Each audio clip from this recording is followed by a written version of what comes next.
जब तुम विवेक बुद्धि उत्पन्न करोगे तो ये देवता तुम्हें उन्नत कर देंगे।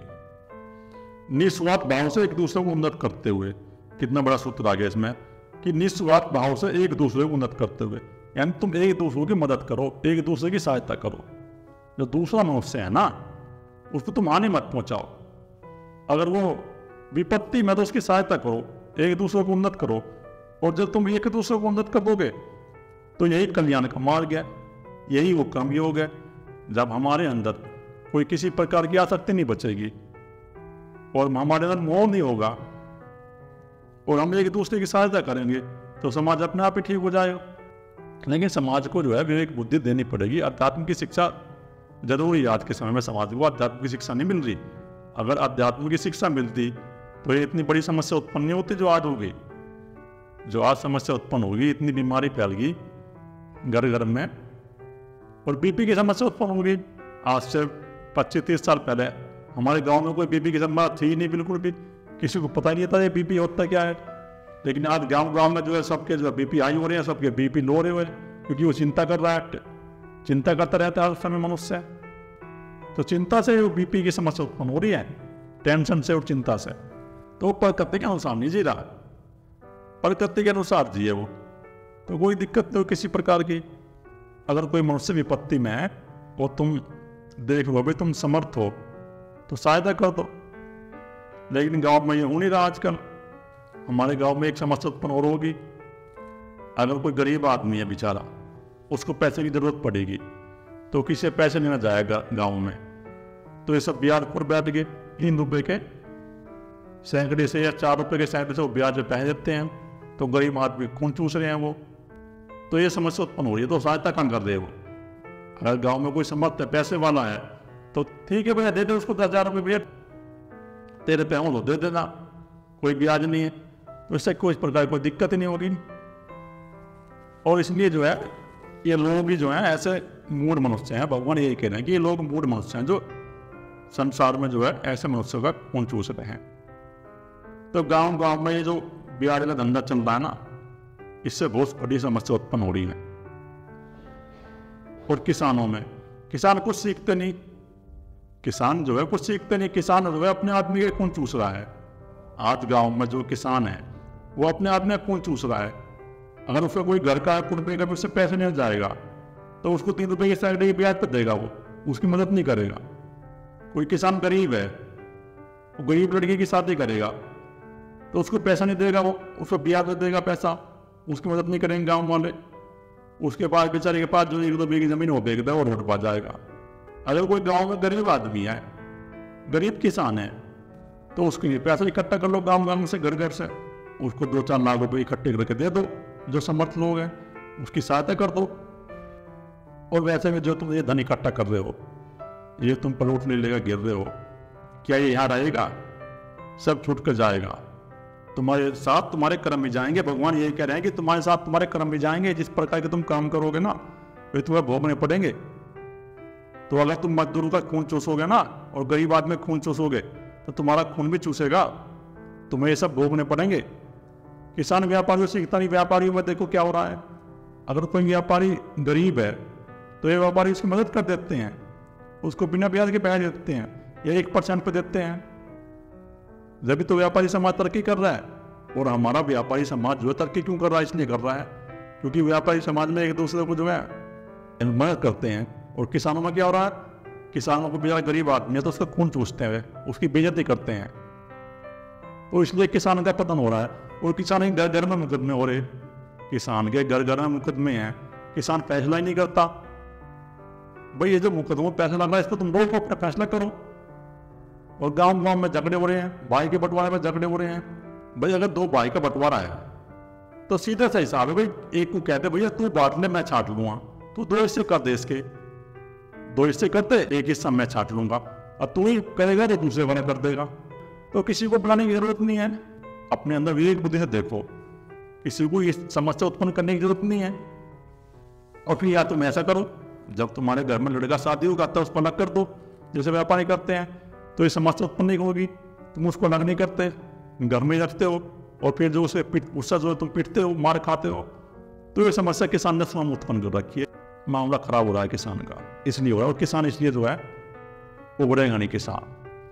तो किसान एक विवेक बुद्धि उत्पन्न करे और ये जो मुकदमे में पैसा इनको रोके, इस पैसों को रोके, और ये जो व्यर्थ पैसा खर्च करता है, कहीं जागरण करा रहा है, कहीं कुछ करा रहा है, तो इन पाखंडों में से इसको पैसे को रोके और इसको रोक के जो गरीब आदमी है उसको मदद करे। भाई सीधा से एक नियम बना लो, कोई किसान गरीब है बेचारा, उसकी लड़की की शादी है, उसको पैसा इकट्ठा करके दे दो।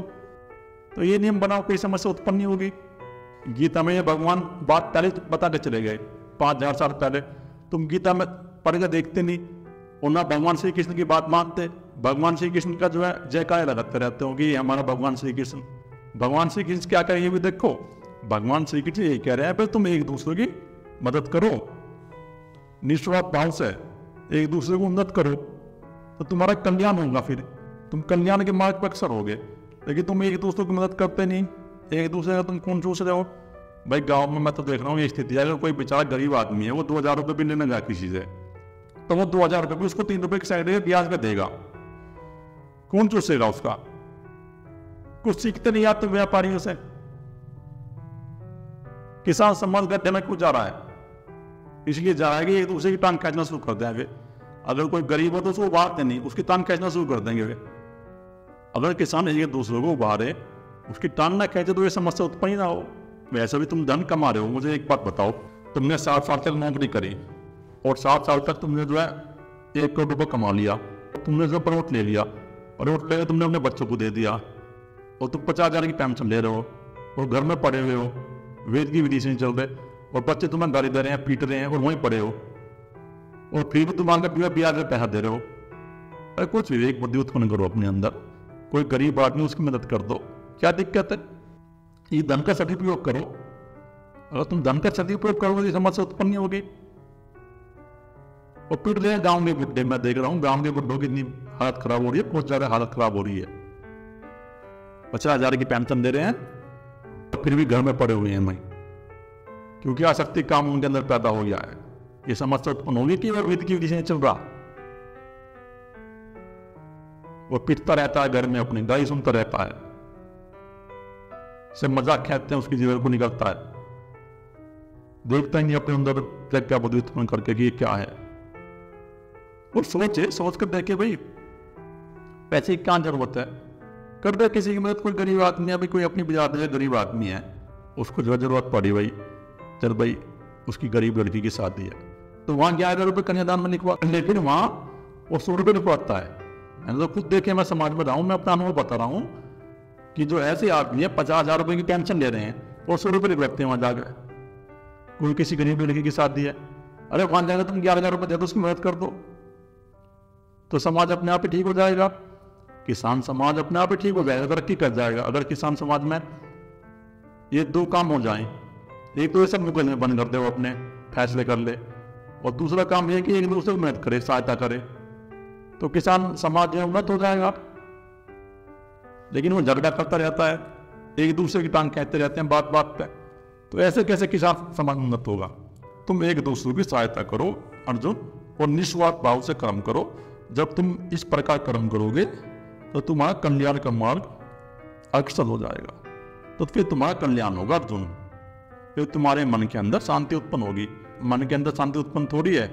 अगर कोई 1 करोड़ भी कमा रहा है और कितनी पेंशन ले रहा है, तो शांति नहीं है उसके मन के अंदर, शांति उत्पन्न हो रही है। उसने जो अपना जीवन खराब कर लिया, पशु व्यक्ति होगी उसकी, पशु की योनि में जाएगा वो। भगवान ये कह रहे हैं कि उसकी पशु व्यक्ति होगी जो जगत में आसक्त होकर कर्म कर रहा है।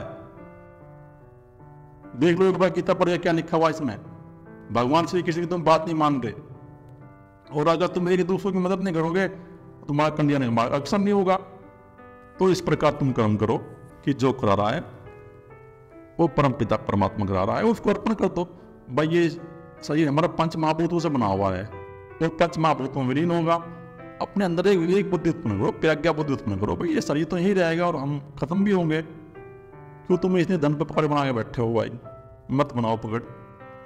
यज्ञ के द्वारा बढ़ाए हुए देवता तुम लोगों को बिना मांगे इच्छित भोग देंगे। और ठीक है, अगर तुम यज्ञ के द्वारा उनको बढ़ा दोगे, अगर तुम्हारे अंदर विवेक बुद्धि उत्पन्न हो जाएगी और तुम पढ़ कर दे कोई हानि नहीं पहुंचाओगे, वायु को दूषित नहीं करोगे, जल को दूषित नहीं करोगे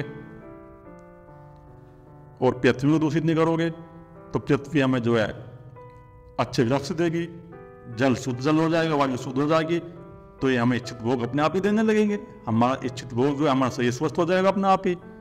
हमारा शरीर जो अपने आप स्वस्थ होगा, ये जो इतनी प्रकार की बीमारी उत्पन्न हो जाएंगी खत्म हो जाएंगी सब। अगर हम देवताओं को दूषित करेंगे तो देवताओं को दूषित कर देंगे। तो इस प्रदूषण की बहुत बड़ी समस्या हो रही है। इस पर सरकार कोई ध्यान नहीं दे रही किसी प्रकार का। सरकार को ध्यान देंगे, दिल्ली में से प्रदूषण खत्म करना चाहिए, क्योंकि दिल्ली बहुत प्रदूषित होता जा रहा है। आने वाले 10 साल में जो है दिल्ली में सभी लोग कैंसर से पीड़ित हो जाएंगे। अगर ये हाल रहा तो दिल्ली में जो है ना सभी लोगों के फेफड़े खराब हो जाएंगे 10 साल बाद, जो दिल्ली में रह रहे हैं, अगर वो इस प्रदूषण को नहीं रोकेगी तो। दिल्ली में नवंबर के महीने में और अक्टूबर के महीने में बहुत बुरा हाल हो जाता है। वहाँ सांस लेने में दिक्कत होती है, खांसी हो जाती है हर आदमी के। तो सरकार इस प्रदूषण को रोक के और इस पर कोई व्यवस्था बनाए, नहीं तो दिल्ली जो है बीमार आदमी, और बीमार तो हो रहे हैं, दिल्ली में बहुत बीमार हो रहे हैं, हमारे यहाँ भी हो रहे हैं, आसपास हमारे पश्चिम उत्तर प्रदेश में भी लोग हो रहे हैं बीमार इस प्रदूषण की वजह से। सारे एनसीआर में प्रदूषण हो रहा है। ऐसी गाड़ी बंद करें सब डीजल की, इलेक्ट्रिक गाड़ियों की व्यवस्था करें। जैसे जापान है, जापान में क्या है, जापान में सब इलेक्ट्रिक गाड़ी होगी आज के समय में। जापान कितना आगे चल रहा हमारे से, 100 साल आगे चल रहा। तो मनुष्य देवता को दूषित कर रहा है, और जब देवता को दूषित करेगा तो देवता हमें दूषित कर देंगे। फिर देवता तो ये देवता जो है हम नष्ट कर देंगे, क्योंकि वायु की जरूरत है हमें, वायु की हमें जरूरत पड़ती है सांस लेने के लिए। हमारा शरीर जो है वायु से निर्भर है, ऑक्सीजन से निर्भर है। अगर इस पृथ्वी पर ऑक्सीजन खत्म होगी तो क्या होगा, क्षीण होगी, तो मनुष्य बीमार पड़ जाएगा। बीमार पड़ेगा, धीरे धीरे नष्ट हो जाएगा, वो खत्म हो जाएगा। कि तुम भाई देवताओं को प्रसन्न करो, जब तुम देवताओं को प्रसन्न कर लोगे तो देवता तुम्हें इच्छित भोग देंगे। तो भाई प्रकृति में प्रदूषण हो रहा है, इसको रोको, इसकी रोकने की व्यवस्था करो, ये बहुत जरूरी है आज के समय में। बहुत प्रकृति जो है प्रदूषण हो गया प्रकृति में, तो सरकार इस पर कोई गंभीरता से विचार करे प्रदूषण को रोकने के लिए। और इस प्रकार देवताओं द्वारा दिए गए भोगों को पुरुष उनको बिना दिए स्वयं भोगता है। तो इस प्रकार जो हमें देवता जो है भोग देते हैं, तो फिर मनुष्य उनको भोगता है, ज्ञान करता है। अगर हमारी प्रकृति शुद्ध होगी तो प्रकृतियां वृक्ष देगी, अगर प्रकृतियां वृक्ष शुद्ध होंगे, फल के वृक्ष होंगे तो हमें फल देगी, शुद्ध अन्न उत्पन्न होगा। अगर अच्छी वायु होगी, अच्छा जल होगा, तो अच्छी फसल होगी, अच्छे वृक्ष होंगे, हमारा जीवन खुशहाल बन जाएगा। तो भगवान ये बात पहले बता के चले गए 5000 साल पहले, प्रकृति की देखभाल करो, प्रकृति को तुम स्वस्थ रखो। जब तुम प्रकृति को स्वस्थ नहीं रखोगे, जब ये वायु स्वस्थ नहीं होगी, ये जल स्वस्थ नहीं होगा, तो तुम्हारा जीवन ये बेकार हो जाएगा। तो इसलिए इस प्रकृति को शुद्ध बनाओ। यज्ञ से बचे हुए अन्न को खाने वाले श्रेष्ठ पुरुष सब पापों से मुक्त हो जाते हैं। और जिस प्रकार अन्न उत्पन्न करते हैं, जब प्रकृति शुद्ध रहती है तो वो जो पुरुष है जो उसका सेवन करते हैं अन्न का, वो सब पापों से मुक्त हो जाते हैं। अब ये उस यज्ञ की बात होगी जो यज्ञ अपने चित्त मंडल में अपने व्यक्तियों का हवन करते हैं। चित्त मंडल के अंदर इन काम क्रोध लोभ मोह का हवन करके नाश कर देते हैं। तो इस प्रकार जो पुरुष है ना, वो सब पापों से मुक्त हो जाते हैं। तो पापों से मुक्त हो गया उसका जीवात्मा। जब उसके तीनों प्रकार के अहंकार नष्ट हो गए तो वो पापों से मुक्त हो गया, फिर वो जगत में जन्म नहीं लेगा, उसका जीवात्मा मुक्त हो जाएगा। तो जो पापी लोग अपना शरीर पोषण करने के लिए अन्न पकाते हुए पाप को ही खाते हैं, तो जो पापी लोग हैं जो इस जगत में आसक्त हैं, जो किसी और का ध्यान नहीं रखते, सिर्फ अपने नाम धुन में लगे हुए हैं, जो इस प्रकार अपने शरीर पोषण में लगे हुए हैं और भोजन ज्ञान करते हैं, तो वो पाप को ही खाते हैं। यानी वे पाप को इसलिए खा रहे हैं कि उनके अंदर जो संस्कार है वो संचित होते जा रहे हैं, उनके चित्त मंडल में वो ये संस्कार संचित होते जा रहे हैं, तो पतन हो रहा है उनका। अगर वो तमोगुण की वृत्ति वाला मनुष्य है तो वो अपना पतन कर रहा है, वो दुखी रहेगा ऐसे मनुष्य। भाई जो जगत में पूरी तरह आसक्त है, पकड़ बनाए हुए है, तो उसके मन के अंदर कोई शांति उत्पन्न होगी। मन के अंदर जो है शांति उसी को उत्पन्न होती है जिसके अंदर संतोष है, दया है, प्रेम है और जो दूसरों को भी देखता है, उसी के मन के अंदर शांति उत्पन्न होती है। और जो जगत में आसक्त है, अपने राम धुन में लगा हुआ है, तो उसको किसी प्रकार की कोई शांति उत्पन्न नहीं होगी अर्जुन। ऐसा मनुष्य अपना पतन स्वयं कर लेता है, वो विनाश की ओर जा रहा है ऐसा मनुष्य। तो संपूर्ण प्राणी अन्न से ही उत्पन्न होते हैं। तो संपूर्ण प्राणी अन्न से ही उत्पन्न होते हैं, क्योंकि अन्न से ही हमारा शरीर चलता है। ये जो शरीर है हमारा, ये अन्न से ही चलता है। मनुष्य जो है अन्न खाता है, उस अन्न से हमारे अंदर वीर्य बनता है, और वीर्य से जो है ये हमारे शरीर का निर्माण होता है। तो इस अन्न से ही हमारे शरीर का निर्माण होता है, और ये अन्न से ही बना हुआ है। और यज्ञ से इसकी उत्पत्ति होती है, और यज्ञ से ही इस अन्न की उत्पत्ति होती है। और वेद करने से उत्पन्न होने वाला प्राण समुदाय को तो वेद से उत्पन्न और वेद को अविनाशी परमात्मा से उत्पन्न हुआ जान। तो ये जो कर्म समुदाय है, तुम इसको वेद से उत्पन्न और वेद को अविनाशी परमात्मा हो। तो वेद से इसलिए बता रहे हैं भगवान श्री कृष्ण की जो वेदों में विधि है गृहस्थी आदमी के लिए जो बनाई थी आश्रम व्यवस्था, उसकी बात हो रही है यहाँ कि 25 साल तक ब्रह्मचर्य और 50 साल तक गृहस्थ, 75 साल तक वानप्रस्थ और 100 साल तक फिर संन्यास। तो इस प्रकार यह विधि बनाई हुई थी। तो भगवान ये कह रहे हैं कि जो वेद की विधि से चलेगा उस मनुष्य के अंदर दुख उत्पन्न नहीं होगा। तो इसलिए दुख उत्पन्न हो रहा है हमारे समाज में कि जो है मनुष्य वेद की विधि से नहीं चल रहा। भाई वेद ये कहता है अगर तुम्हारी गृहस्थी पूरी होगी, 50 साल की तुम्हारी उम्र होगी, तो तुम ऐसा करो अपने बच्चों को सौंप दो, फिर सब कुछ संभालो, अपनी बागडोर उनको सौंप दो, फिर घर की व्यवस्था सौंप दो उनको, और उनको घर की व्यवस्था सौंप के तो अपने ध्यान साधना में लग जाओ। 1-2 घंटे अपने भजन करो, साधना में लग जाओ, अपनी साधना करने लगो। जब तुम इस प्रकार वेद की विधि से चलोगे तो तुम्हें किसी प्रकार का दुख उत्पन्न नहीं होगा। और इस वेद की विधि से है ना बहुत से लोग मुक्त हुए हमारे समाज में, जो है ना बहुत ऐसे उदाहरण हुए इस वेद की विधि से जो है मुक्त हो गए, जिन्होंने इस वेद की विधि के अनुसार ही जीवन जिए और अपनी जीवात्मा को मुक्त कर लिया। वेद की विधि खत्म होगी, गाँव का जो बुढ़ा पड़ा रहता है, 60 साल का रिटायर होकर आया, वो घर में पड़ा रहेगा, अपने पोतों को खिलाता रहता है। गाँव का बुढ़ा एक काम करता रहता है, अपने पोतों को खिलाता रहेगा पूरे दिन। तो उसमें उसका चितासक्त हो गया, और बच्चे उसे पीटेंगे भी, मारेंगे भी, लेकिन वो घर से नहीं निकलेगा, घर से नहीं निकलेगा, क्योंकि वो वेद की विधि से चला। और वो पहले तक थे वो आधे घंटे शाम को राम नाम पे और नमः शिवाय जाप कर लेते थे, वो भी बंद हो गया। तो इसलिए भगवान श्री कृष्ण ये कह रहे हैं कि जो वेद की विधि से चलेगा अर्जुन, उसको किसी प्रकार कोई दुख नहीं होगा।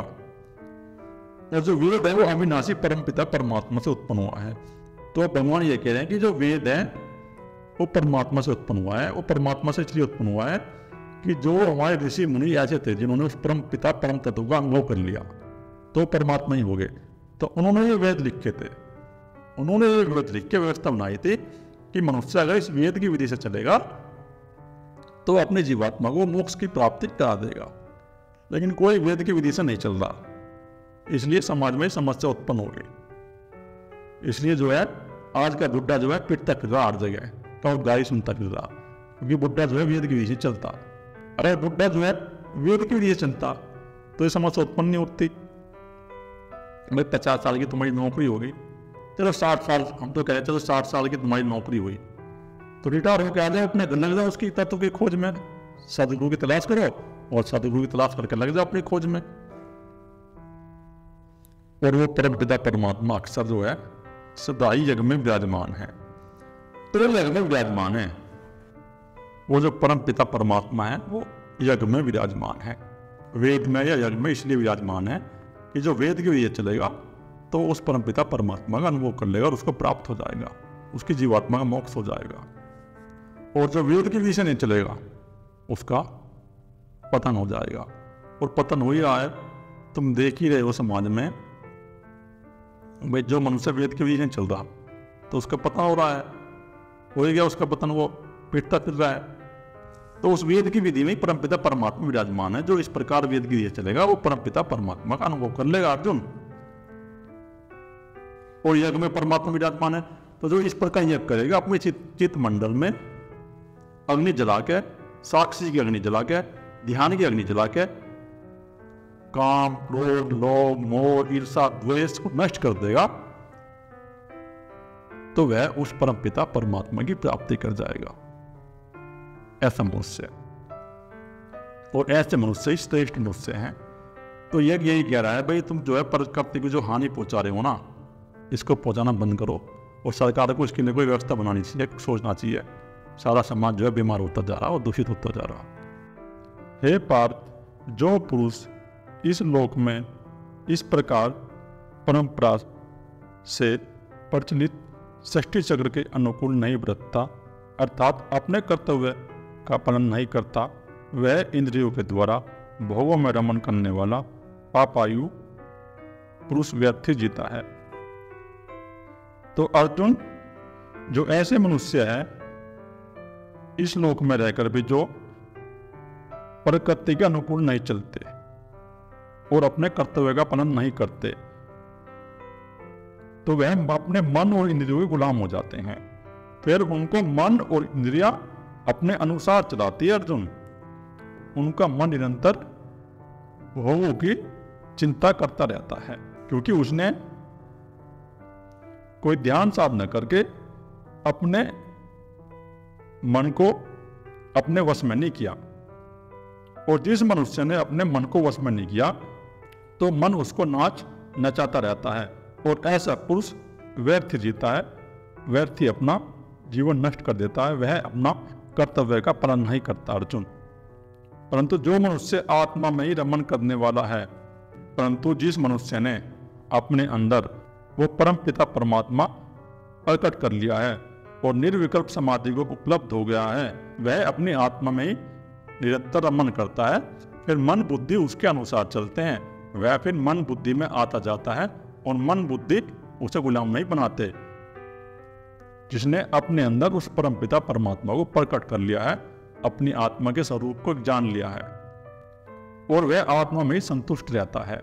जिसने उस तत्व को जान लिया है और उस तत्व को अपने अंदर प्रकट कर लिया है, उसके लिए फिर कोई कर्तव्य नहीं है, चाहे वो कोई कर्म करे या ना करे, उसके लिए फिर कोई कर्तव्य कर्म नहीं है। जिसने अपने स्वयं को प्रकट कर लिया है, जिसने अपने अहंकार को नष्ट कर दिया है, और जिसने अपने अहंकार को नष्ट कर दिया, फिर वह अपनी आत्मा में ही रमण करता है। उस महापुरुष का इस विश्व में न तो कर्म करने से कोई प्रयोजन है, और फिर वो महापुरुष जो है इस पृथ्वी पर रहे, अगर कोई कर्म कर दे तो ठीक है, कर्म ना करे तो कोई बात नहीं।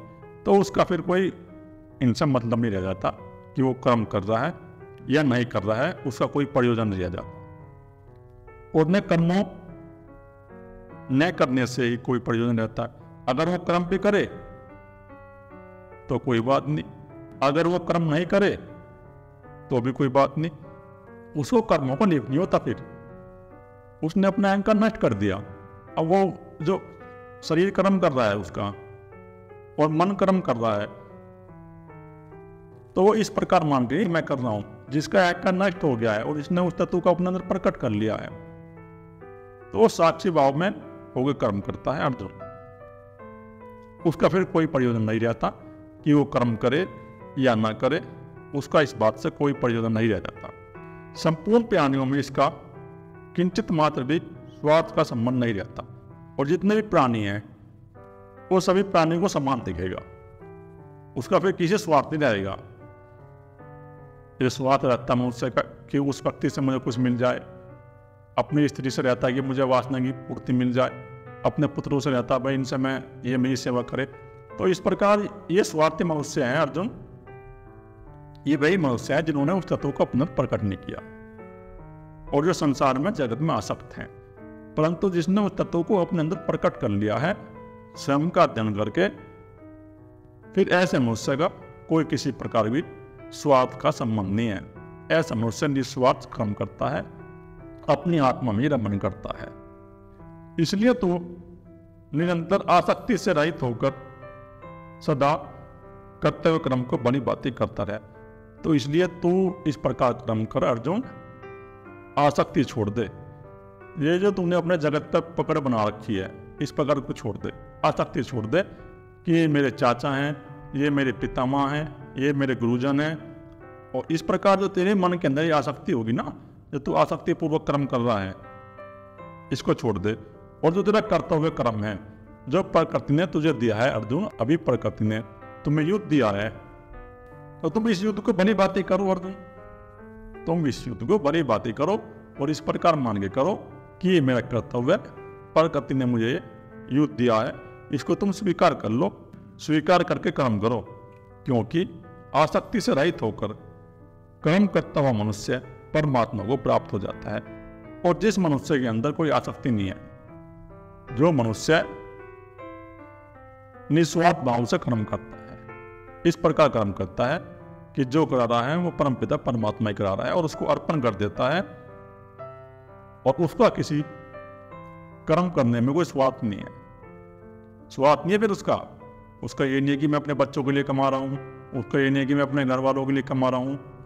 और वह मनुष्य अपने कर्तव्य कर्म को मान के करता है कि जो मुझे परमपिता परमात्मा ने कर्म दिया है मैं उसको करता हूँ, और इस प्रकार वो मनुष्य कर्म करता है। उसके अंदर फिर किसी प्रकार की कोई भी आसक्ति नहीं रहती अर्जुन। जनक आदि ज्ञानी जन भी आसक्ति रहित काम द्वारा ही परम सिद्धि को प्राप्त हुए हैं। तो जो राजा जनक थे वे विधेय थे, उनको विधेय के नाम से पदवी दी गई थी। वो राज भी करते थे, कर्म भी करते थे। उन्होंने अपने अंदर उस परम पिता परमात्मा को प्रकट कर लिया था, वो आसक्ति रहित हो गए थे, क्योंकि उन्होंने उस परम सिद्धि को प्राप्त कर लिया था। और जिसने वो परम सिद्धि प्राप्त कर ली, उसने उस तत्व को प्रकट कर लिया। तो ऐसे ज्ञानीजन बहुत हुए हैं अर्जुन, जिन्होंने उस तत्व को अपने अंदर प्रकट कर लिया, और तत्व को प्रकट करने के बाद उन्होंने कर्म किया। उनके अंदर कोई आसक्ति नहीं थी अर्जुन। उन्होंने इस कर्म को इस प्रकार करा कि जो भी हम कर रहे हैं वो परमपिता परमात्मा के द्वारा दिया हुआ कर्म है, उसे स्वीकार करके किया। तो जनक जो थे वो विधेय हो गए थे